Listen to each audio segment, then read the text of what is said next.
All right, we're just waiting to go live, everybody. I'm George Affleck. We'll just wait a couple of seconds here while we wait for everything to lock in here. And Mike, just let me know when we're ready and that we're 100% streaming. This is always a challenge with Facebook. I think we are. Awesome, everybody. Hey, everybody, I'm George Affleck, and I'm along here with Emile Scheffel and Mike Wilson. We are the co-founders of the Campaign University. Really excited today. Our topic is how to build your brand and break into party politics, part 2. And Emile's going to run the show today. But before we get to that, I want to just remind you, for those people who are in the private group and the training, in the playbook, we have our call on Mondays, our private call at 4:30 on Mondays. Every Monday at 4:30, we get to have a private meeting with the three of us, if all of us are available. Generally, it's the three of us, and you can pick our brains, and we'll talk on specific matters at that 4:30 meeting. One of the benefits of joining the playbook, which you can is linked to on the main page of our website, at thecampaignuniversity.com. So if you're not in that yet, please we'd love to have you part of our training.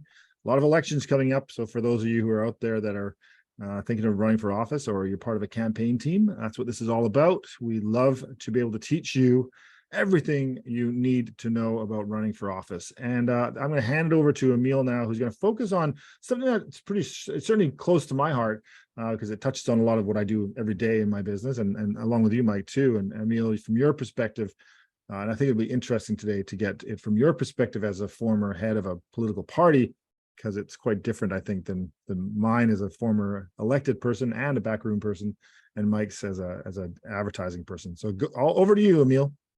Awesome. Thanks, George. And hi, everybody. Nice to see you all. Thanks for joining us.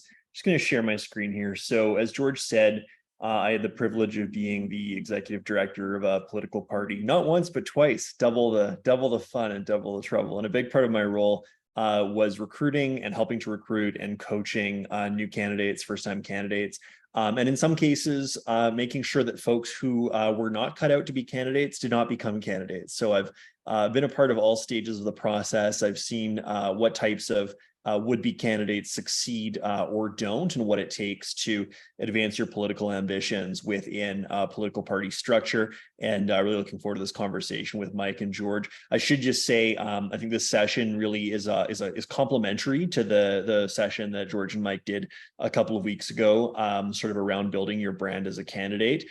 Today, we're building on that foundation. So if you haven't watched that one, please do go back and take a look. So just to give you a quick outline of what we're going to cover here in today's training, we're going to talk about the importance of knowing who's who in the zoo when you first get involved in the political party of your choice, how to make sure that you're networking appropriately and identifying the folks you need to build relationships with.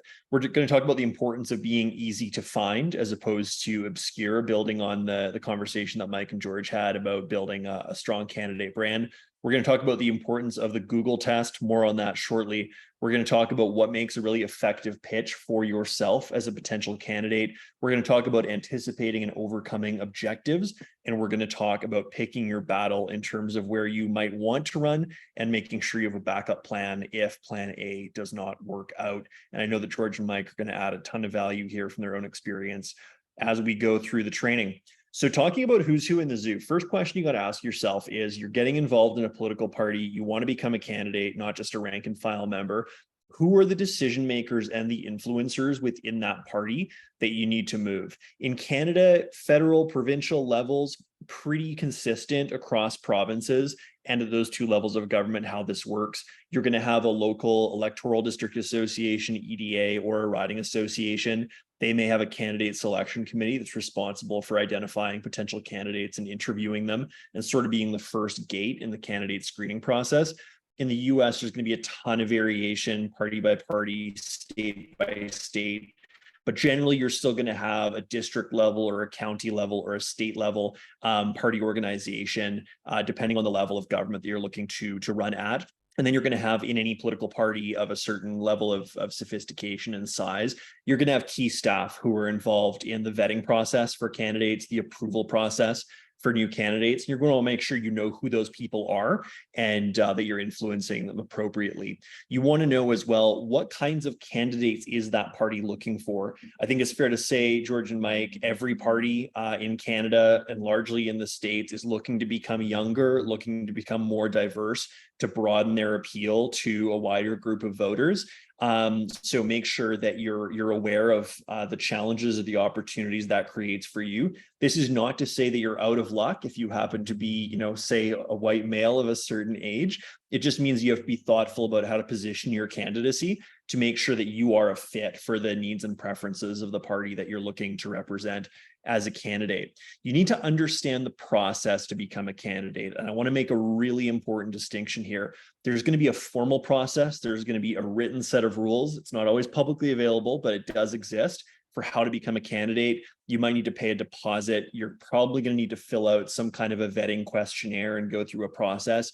You might need a certain number of signatures from members of the party that you want to become a candidate for. All of that is really important. You want to get your hands on that list as fast as you can so you can build your plan accordingly. There's also going to be an informal process. You could follow all the rules. You could jump through the hoops. There still is going to be somebody, potentially the leader of the party, somebody close to the leader of the party, who has the power of veto or the power to make you the candidate if they really want to. So making sure you understand not just the letter of the rules, but also sort of what's happening behind the scenes and how you can make sure your voice is heard at that level as well. And finally, you've got to know your competition. Are there other folks that are looking to fill that same seat that you are, that want to be the candidate for the party in that area? Make sure you understand who is your rival, who are your competitors. And again, that's going to be critical to building an effective plan. Mike and George, before we go on to the next one here, I don't want to be monopolizing the conversation. Anything you guys want to add at this stage? Yeah, well, knowing your competition is always good, and we have actually we did a bit of on that previously, but it's really about assessing that stuff in advance, which will really help you move forward. But getting to know the decision makers, it is sometimes quite opaque trying to figure out who those people are. So in your experience, Emile, we'll get into that, but that's something that I think people are quite often intimidated by.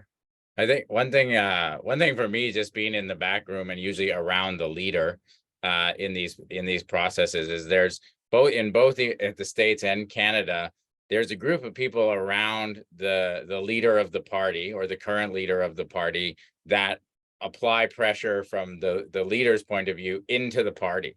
So it's very important that you understand that group is the informal process. So knowing who those people are is very important, because a lot of times there's a lot of tension between that group of people around the leader and the party itself, or the riding association or the county association, and they're actually at odds.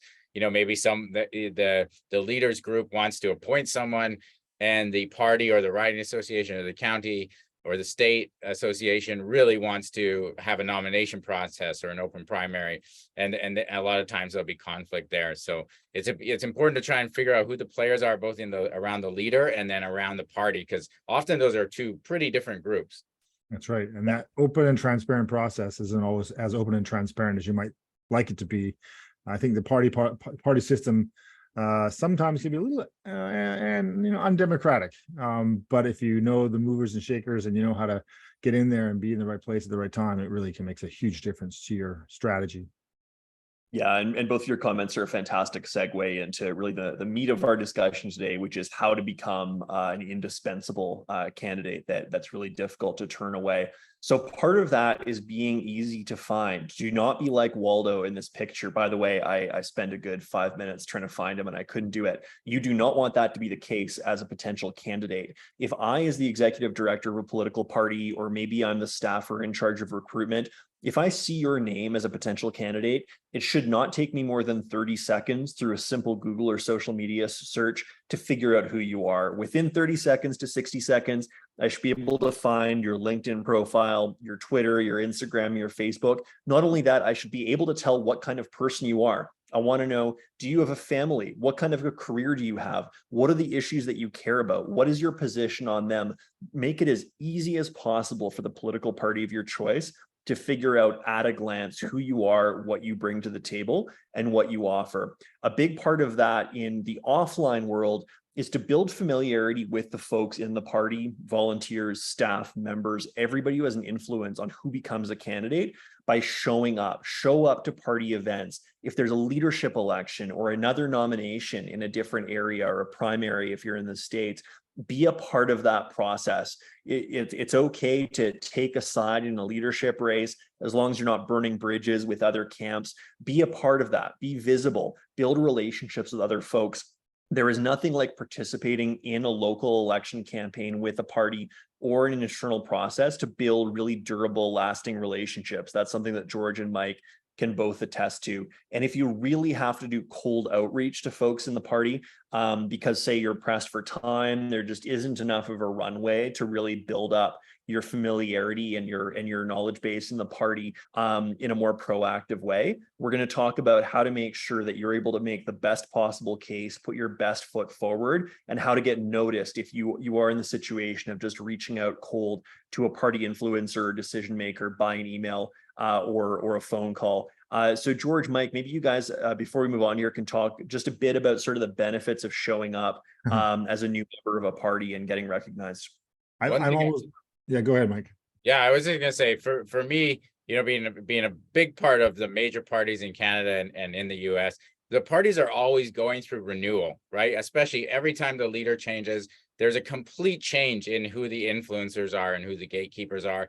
Every election, there's new candidates coming in, new blood coming in, and then old candidates timing out. So the more you can be involved in leadership races, even meeting with your opponents, going to their events, doing outreach, that's just like you said, Emile, it's a great way to meet people. Often after a leadership race, there's an actual intentional reaching out by the winner to key members of all the other leadership teams to try and build that strong party team once again and get everyone together. So if you've shown yourself to be a player in a leadership race, either bringing money or bringing members or just being there and being helpful to people, you get noticed by whoever wins that race, and it can be hugely important. Same thing if there's an election going on, even if you didn't get a seat, if you're volunteering, if you're helping, if you're fundraising, I guarantee you when that renewal comes through, your name's going to be front and center and people are going to start using you. So what I always say is, don't worry if maybe it feels like you're a bit on the outside now. The parties are always turning over and regenerating themselves. And so just get in there, be a friend to people, not an enemy. And you'll be amazed at what just the networking that you can do within these elections. I will say, I think that it's surprising to me in politics how many introverts there are who actually run for office. It's not unusual. And so if those who are listening or watching this right now and you consider yourself a bit of an introvert and you're thinking, I don't want to go to this, you kind of have to suck it up because you have to get out there and do this because that's what politics is all about. But quite often introverts are really good politicians. They're really good, effective leaders. But you're right, Mike, once you start going to these things, you'll start seeing the same people over and over again. It's like, and there are people that never leave. They are there forever. And once you infiltrate some of those key people that are just so tightly tied, even when the things change, as you mentioned, Mike, in a big way with a party leadership, and there's always seems to be the same, 5 or 10 people that are always there.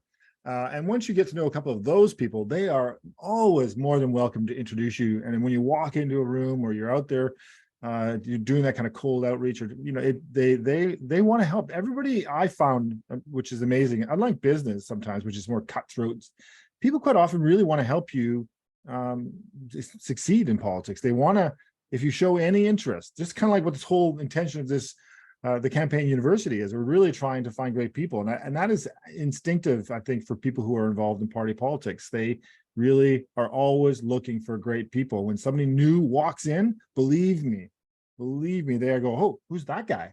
Who's that woman? Let's find out, because they are curious, because you are getting involved. And so even if you're an introvert, it doesn't matter. Go, be surprised at how quickly you can escalate your connections there by just showing up. And this is where you really use the 1-2 punch from our training last week. If you're working yourself around an issue, if you're someone that's known to be a housing expert and or if you're someone that's known to be great at fundraising, and then you're also doing this networking, as you grow your influence and your following, you're going to get noticed more in these rooms, and it's just going to build on itself. So as we said in between the two trainings, just taking baby steps, starting to to meet people around an issue, and starting to go to events and being part of leadership races is a great way. And just as you take steps, you're going to get deeper and deeper into the party. 100%. As we move along here, just a good reminder to, if you have any questions as we go here, please put those in the Facebook comments. We'll get to them once we're through the bulk of the presentation here. And if you saw Waldo in that picture, please let me know as well, because I'm disappointed in myself. Let's talk about the Google test. I've got Mr. Clean here to help me. And this is just so incredibly important. And it is the biggest pitfall I have seen would-be candidates fall into again and again and again. If you want to run for office and you have not Googled yourself lately, please do it now. What is on the first page of your Google results? Is there something related to a mistake that you've made, to professional failure or shortcoming that you've had? That's nothing to feel bad about. It's nothing to feel embarrassed about, but you need to put yourself in the shoes of the party official, the party staffer who is Googling you for the first time. That is the first impression that you're going to make. And you need to make sure that you have an explanation or some framing or some messaging around anything they're going to see in those Google results that's negative or raises potential concerns about what kind of a candidate you've been. I've dealt with candidates who were a mayor or a councillor in a local community who then wanted to run provincially or federally. They were a part of a challenging decision or a controversy that took place at the city hall that they were a part of as an elected official. I want to know from them as quickly as possible what their version of events is, so I can figure out if that scandal happened as a result of an error in judgment on their part, or if they were an innocent bystander that got wrapped up in something that somebody else orchestrated. You need to have that information at your fingertips. Wherever possible, make sure the party is hearing it from you and not from somebody else that may not have your best interests at heart. On a similar note, what is your most embarrassing social media post? I worked with a phenomenal candidate, star candidate, who went on a ski trip with a bunch of his friends, and they made a video, a satirical video making fun of Donald Trump. Sounds innocent enough. Unfortunately, they were all wearing Make America Great Again hats, the red ball caps, and he was running in an electoral district where that was not an advantage. In fact, it was a serious liability. If you see the video in context, it's funny, it's not pro-Trump. You see a screenshot of the video with the candidate wearing a MAGA hat, it sends a very different message. So make sure you think through what is the worst possible spin somebody could put on a social media post that you've posted, and make sure that you're preparing yourself for that to come up during the due diligence process and during the campaign itself. Similarly, the biggest mistakes that you've made in your life, whether it is, frankly, a messy divorce, a bankruptcy that you've been through, something you've been accused of that you may or may not have done, a drunk driving charge, how are you going to frame and explain both the mistake that you made and the journey that you've been on as an individual since you made that mistake that has made you a different person and a more electable person today? Finally, I already said this, I'm going to say it again because it's the most important thing probably in this presentation. The party, the voters should always hear about your mistakes from you. The sooner and more proactively you share anything, any skeletons that are in your closet, that is your opportunity to tell the story on your terms, instead of having it come up, pop out of that closet unpredictably at a time that's not of your choosing and force you onto the defensive. As somebody who's vetted candidates in the past, I always want to hear, and I'm going to respect a candidate more if they proactively identify their potential liabilities and weaknesses and tell me how they're going to build a story around that, or a story that accounts for that, rather than finding out, behind their back or from somebody that's trying to sewer their candidacy or sabotage them, or from the media calling up and saying, hey, did you know this about your candidate? And I don't have the answer. So Mike and George, maybe you guys can talk a little bit about the importance of looking back into your past and figuring out how to tell the most effective story about it.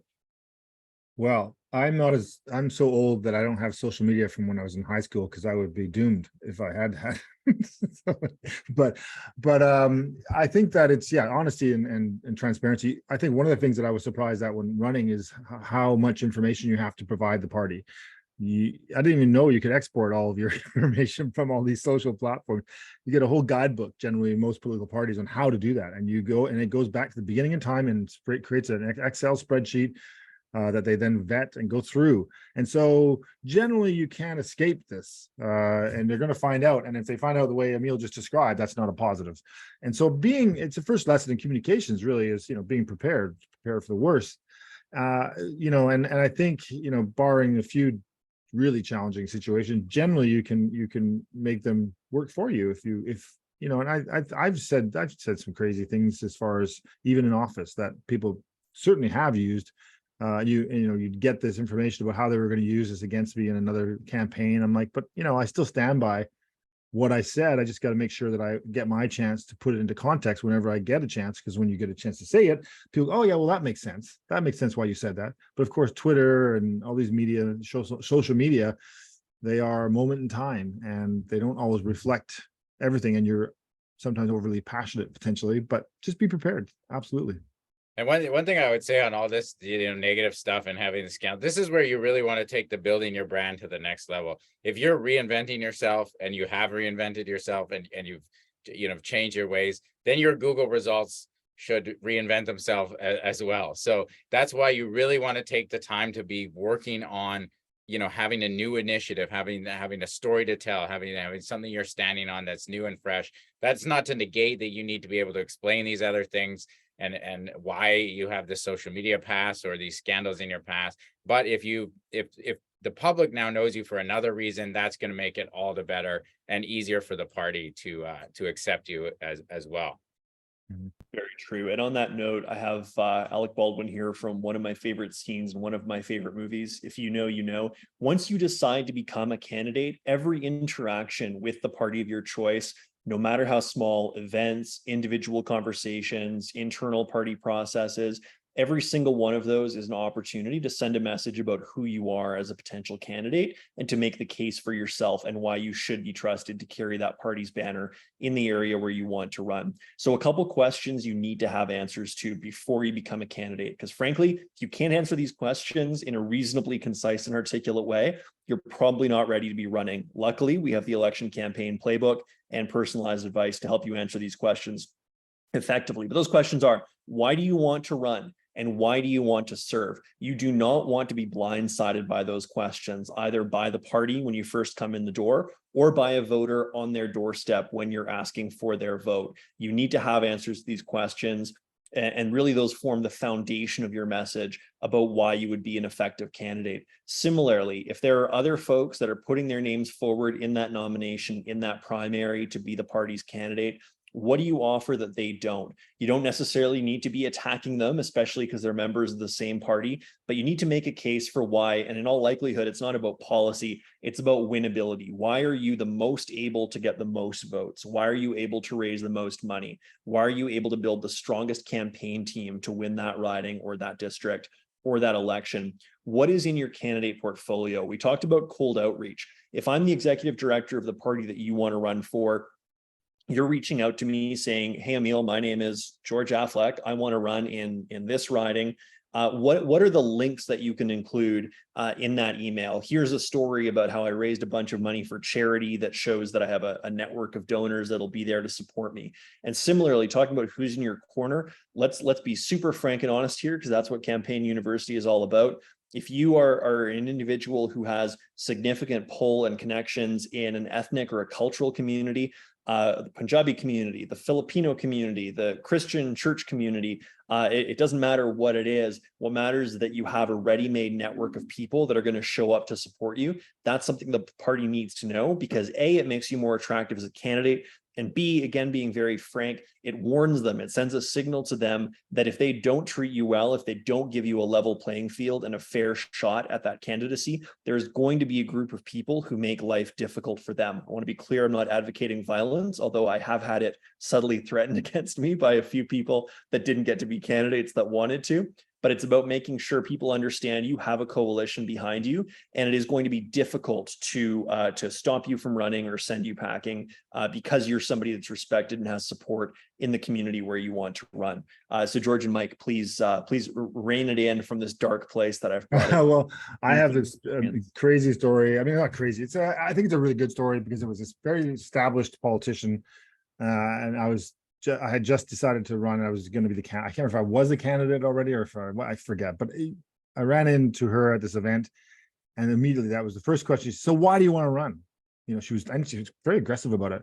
because I'm guessing she met a lot of politicians or wannabe politicians that didn't have an answer to that question. And I think so it's really important. Here's a way to do it for you, because I think a lot of people who want to run for office, they want to fix everything. They want to, I got an answer for every single possible thing. And Mike, you and I have talked about this in the past. So I think in the course, we talk a lot about it. I think we talked about it last 2 weeks ago, very specifically, but here's a trick that you want to do. You want to make sure there's only maybe 3 max, 2 specifically though. So, and all you have to do is go, there are 2 reasons why I want to run for office. 1, 2. And you name them, and then you go, here's why, and you go through what Emile's put there. Here's why I can do this for you. Here's what I have to offer related to those 2 things. And here's why I've got the resume for it. And, you know, and here's who's helping me do this or whatever. Just, and literally just say, here, there are 2 reasons why I want to be in office, and never stray from those 2. And even when you win, as you should win, if you are focused, you always focus on those 2. They become your mantra when you're in office too, because then you become known for those things. And it's really, it gets boring maybe for you after a while to keep saying the same thing over and over and over and over again, but it works, and it impresses people. They go, wow, well, that guy's focused.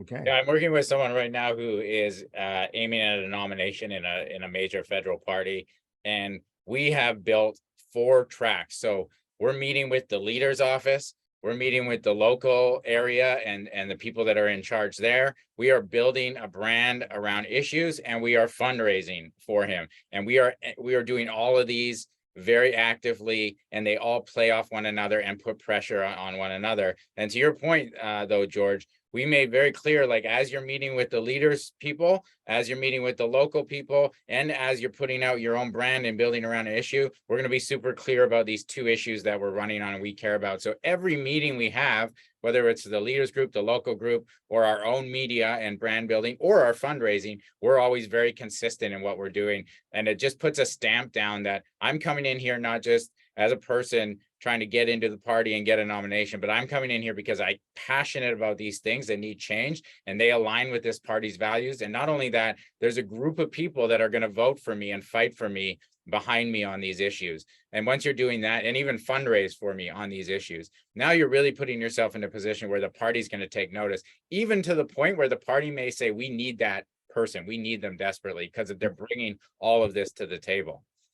Yeah, exactly. So great segue into one of our final sections here, which is about anticipating and overcoming objections that you may face from the party. So let's just go through a few examples. You may be told, either subtly or directly, that maybe the party is looking for somebody from a particular community in that riding.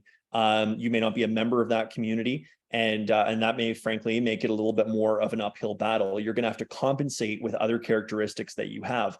Another great example, maybe you don't live exactly in the area where you want to run, the district or the county or the riding. Or maybe you do live there, but you've only lived there for 6 months. You haven't put down roots yet, and you need to anticipate that voters are going to have questions about your commitment to and your knowledge of the area that you're seeking to represent. We've talked, I think, probably belabored at this point, the importance of owning past mistakes and building a strong story around them. Equally, though, if you have taken policy positions in the past that are offside with the positions of the party that you're looking to run for, especially on key issues, make sure you have a story about how you fit into that party or how your views on that issue have evolved, or at least you're going to shut up about that issue for the duration of the campaign to make sure you're not embarrassing the leader or the party. I've had candidates, I had one in particular that I obviously won't name, that frankly, I had to explain to them that they were simply too wealthy to the point of being out of touch for the community they wanted to run in, and to be an asset to the party that they wanted to run for. I tried to explain that subtly. Eventually, I had to say it much more explicitly than I was comfortable with. But just to anticipate sort of the worst version of how you could be characterized and how to make sure that you're not seen in that light, or you can tell a story that kind of takes you beyond how you might be typecast at first glance by the party of your choice. So understand what those objections might be. What is the case against your candidacy that somebody could make, either to your face or behind your back or both, and prepare your counter arguments to make sure you're neutralizing those objections and putting yourself in position to be the candidate of choice. George, Mike, why don't you bring it home? I was just going to make that really practical. Like, let's say you are running for a party, and where housing is an issue and you're a real estate mogul that are very rich. So rather than talking about, how successful your business is and how much money you've made and how you want, capital gains taxes to be cut, you can reposition yourself as an advocate for housing supply, fighting to make sure middle-class renters can survive, fighting against the regulation of government, which has hurt people trying to get into the rental market and spit people out in the bottom and be homeless. So all of a sudden now you are an advocate for middle-class people trying to live in your area, which is a great asset, rather than a rich real estate developer who's out of touch fighting for capital gains tax. That doesn't mean you don't still have those truths about you, but it's how are you talking and what are you talking. So that positioning on any issue you have, or yourself as a brand, is so important and something you really need to think through. We talk about that a lot in the playbook. Just, where are you positioning yourself versus the voter that you need to get to win? Yeah, you wanted to make it impossible for them to say no to you. You want them to go, well, what other candidate could possibly run here? That's the dream scenario. And if you do the first part of what we've talked about today and what we talked about last week, and you do your research and you know the issues that you're compassionate about and passionate about, and you understand and you see how you bring your real life and your background and all this stuff works together, common sense is what will lead to you being successful. And quite often you'll hear this a lot. Oh, they're looking for celebrity candidates, or they need a big famous person for this. It's almost never works. It almost never works. What works is somebody that gets what the people in that community, however small or large it is, and they understand you and they understand what you stand for. If that's become clear in the public opinion, certainly the party is going to say, let's take this guy seriously. Yeah, and especially if you're a really hard worker who's willing to demonstrate the willingness to, spend every afternoon and evening on the doors until people have put their kids to bed, and on the phones to do what it takes to win that support. Final section here, but last but not least, still important, talking about picking your battle. So let's say you have decided that you want to run in a very specific county or riding or electoral district, and the fact is the party has somebody else in mind that they just believe firmly is the right candidate for that area. And as a result, you're going to be out of luck. Or you get into a primary or a competitive nomination and you're not the successful candidate. Consider having a plan B. Where else could you run? Is there a different geography or even a different position that you could run for in the same cycle?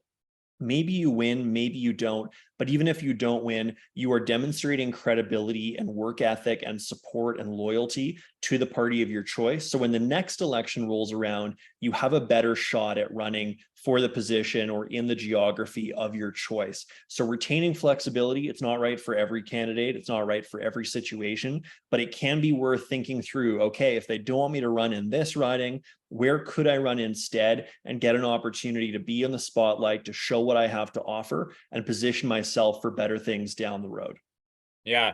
And this is really a great segue into a couple of the questions we have coming in. One is, if I know I'm not going to win, should I run? And then another one is, if I'm going after a nomination in a riding with a large, ethno-cultural voting block in that riding or in the membership in that riding, but I'm not part of that, how do I ever break into that? Because I can't play those games. So those are actually fantastic questions.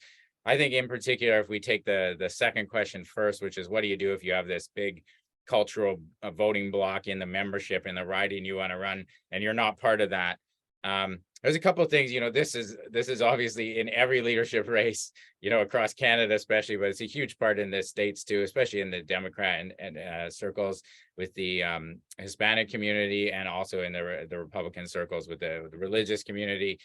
So we see this everywhere, and it's very common that you have these voting blocks. One thing that I've noticed over the years is they're not as monolithic, as you think it is. So it may seem like they're super organized, but if you build relationships there, there's a lot more second generation now. There's a lot more flexibility, especially in a leadership race where there's one, where you're maybe doing a ranked ballot, and maybe they're really tight with the person they've chosen, but they're totally open to a meeting and you getting to know them and helping their community, and maybe they'll put you second, or or, you know, there's a great amount of flexibility in that. And then as it kind of relates to the first question, what I've seen over the years is maybe there's a strong in that riding, there's a strong, you know, ethnic or cultural community that you run against, but you're kind to them, but their person wins the nomination one year and they beat you quite handily. But you met with them and you got to know them. The next time the nomination comes around, so even though you lost the first one,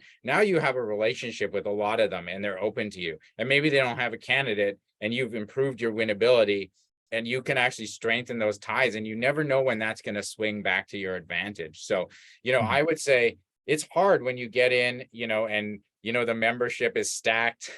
60% of the members, you know, were brought in by one candidate from one community, and you just don't have a chance at winning.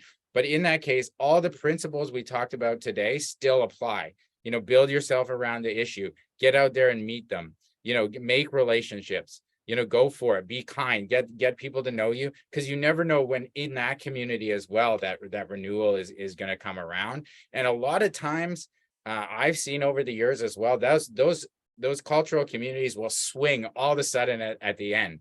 You know, there's a relationship that breaks down, a deal that goes bad, and then they're looking for another choice, or there's infighting amongst that group and some of them want to split off. So you can position yourself there. So long story short, don't be daunted by it and don't give up by it, because there's still a lot of flux going on, especially in these nomination races. I'll add though, Mike, to that question about losing, which, you know, you go into a campaign to win. You do, absolutely. Sometimes you lose. And I brought this example of a couple of times, certainly in the course. I know there's a local politician and she ran, I think it was 12 times and lost. I think politics is one of the few professions where you can be a multiple loser and still succeed.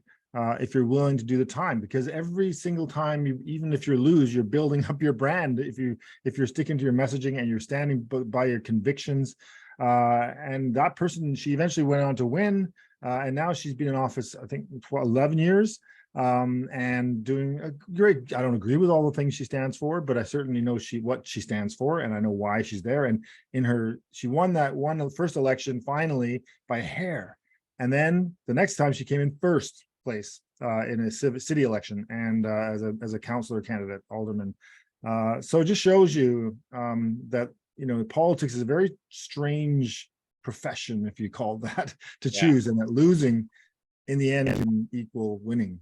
Yeah, and just to peel back on what we're talking about in the party. So I've been on the inside of that leaders group, or even in the party, where we're looking for candidates. And one of the first things that always happen is they go to people who ran before.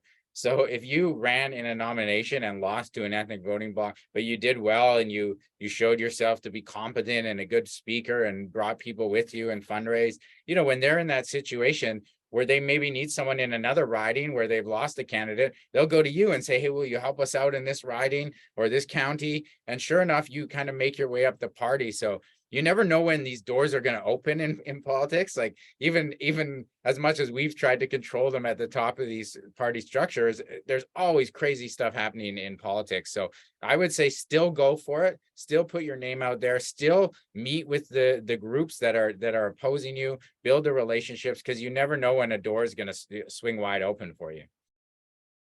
Yeah, hopefully you win on your first try. But as these guys say, you know, running an election makes you a better candidate, not a worse one. So getting a couple under your belt. You know, Abraham Lincoln lost 14 or 18 times or something. One of the greatest politicians of the last couple centuries. I remember it doesn't end the same way though for you. You know, that's no, that bad example. Bad example. Yeah, I remember talking to Ujjal Dosanjh. I think he ran for the nomination in the NDP in his little riding like 4 times and lost. And then he ran it a 5th time and boom, you know, premier and then MP. So you just, stayed at it, right? Stayed at it. All right. Any more questions, Mike? Because we got to go here. We're past our goal of 30 minutes. We don't want to keep, I know people are busy. We want to make sure these are tight and efficient. Any other questions there, Mike, that you got rolling in? No, I just say that some of these, you know, there's a leadership race going on, major one right now in Canada. We're hitting that time in the cycle in the US. And so if you have specific questions, you know, if you're in the course, we can answer those, or we're happy to hop on a call if there's, you know, things that are more confidential, or you want a little more one-on-one time. We're happy to do that. Yeah, it definitely, we just got another question about parties being interventionist. That is very, very true. But that's why we did this as a two-part training in building your brand as well, because you can position yourself nowadays. Like I was having this conversation last night, just to end with this. We're entering an era where there's probably you're going to be more fracturing in the parties than we've ever seen before, right? Even in the States, you know, there's a lot of kind of fringe parties coming up, and splits in the Republicans and splits in the Democrats like we've never seen before. And in Canada, like in BC, we just had a by-election where there was, you know, 5 parties that had a legitimate shot of winning that election. So, you know, things are changing in politics. They're always changing. And anytime it looks like things are, you know, like maybe they're more interventionist, there, in every chaos, there's an opportunity, is what I'm trying to say. And that's what you always need to be looking for in politics. And if you like chaos, then you should love politics. All right, everybody. Thanks very much. If you haven't had a chance to check out there's a page on the playbook. If you want to take a deep dive into all this, you get all of our training all in one place, all organized, easily for you to follow, including all the bonuses with just hanging out with us every Monday at 4:30, along with our strategy calls with you one-on-one and a whole bunch of extras. Check it out. We'd love to have you a part of our process. We really care about getting great people to run for office. I don't care where you are on the political spectrum. A good democracy requires good candidates and prepared people to run, and passionate people who care about issues. So if you're one of those people, let's help you win. And thanks everybody, and we'll see you in a couple of weeks. Do we have a teaser on what we're talking about in 2 weeks, guys? We're working on a very special guest. Such a special guest, we can't confirm who it is just yet. Okay. Let's find out. They're going to be very excited. Awesome. All right, guys, thanks very much, and thanks for tuning in, and leave your messages below, and if we can answer them, we'll do that. And have a great day. Thanks, everybody. Bye.